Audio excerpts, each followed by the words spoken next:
What's going on, guys, and welcome to another Gran Turismo 6 race car build. Today we have the Alfa Romeo 8C. Now I wanted to do another Italian car because the only one we've done so far is the Maserati Gran Turismo S. So I thought, you know, done a lot of American cars, done a lot of Japanese cars, stuff like that, German cars. So I thought that we should probably do another Italian car to kind of even it out a little bit. And I picked this. Now this already starts off at 500 pp. If you have seen this series before, you will know that I upgrade the cars to 550 pp. So there wasn't really much to play with this car.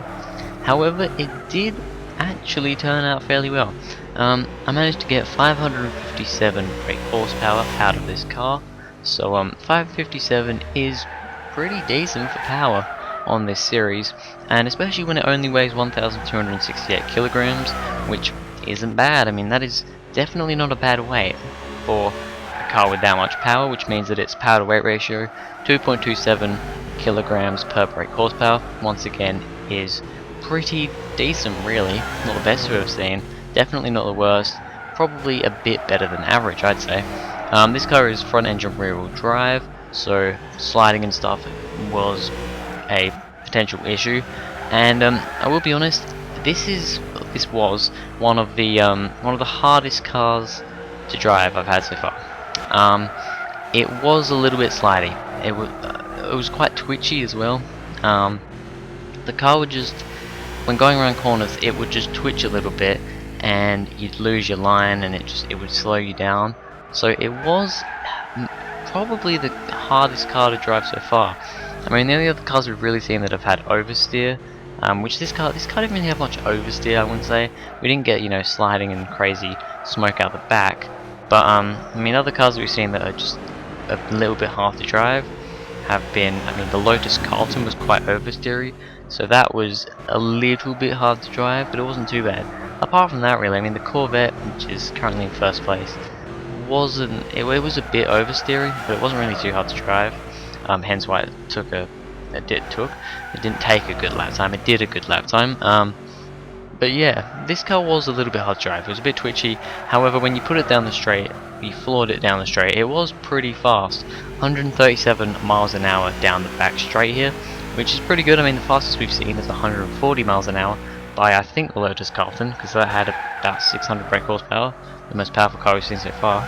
So it's actually not far off that. I mean, similar sort of speeds as the, if I look at my paper, 137, similar to the Corvette actually, with 136. The Shelby did 140. I think the Lotus did 138, so it was similar speed to the Lotus as well, I suppose. So yeah, relatively fast car, and it does feel fast around the corners. When it's not twitching and you can actually get it under control, it does feel very fast around the corners.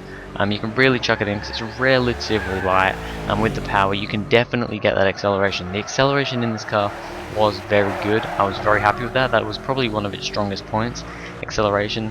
Obviously top speed also very, very good down the straight, and around the corners it was also pretty good. So I actually had pretty high hopes for this car. So now we are going to go on to the final lap, where you'll see me driving in cockpit view, so I will shut up and you can listen to that.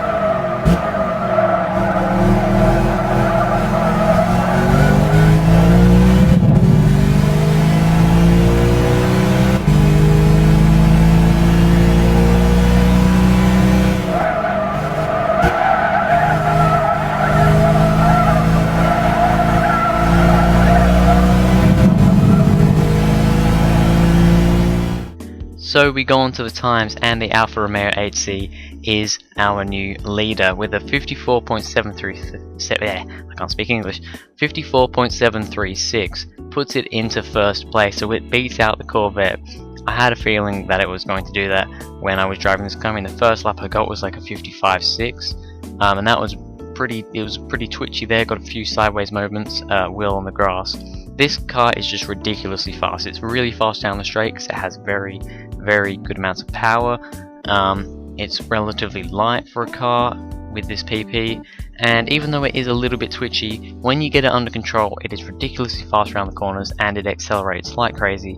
So I wasn't surprised to see this car up the top, and yeah, I'm pretty happy.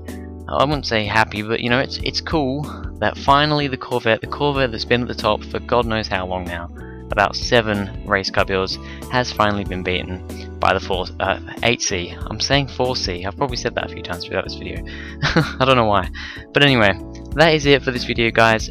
Thank you very much for watching. If you enjoyed, please go ahead, like and subscribe, and I'll see you guys in the next video.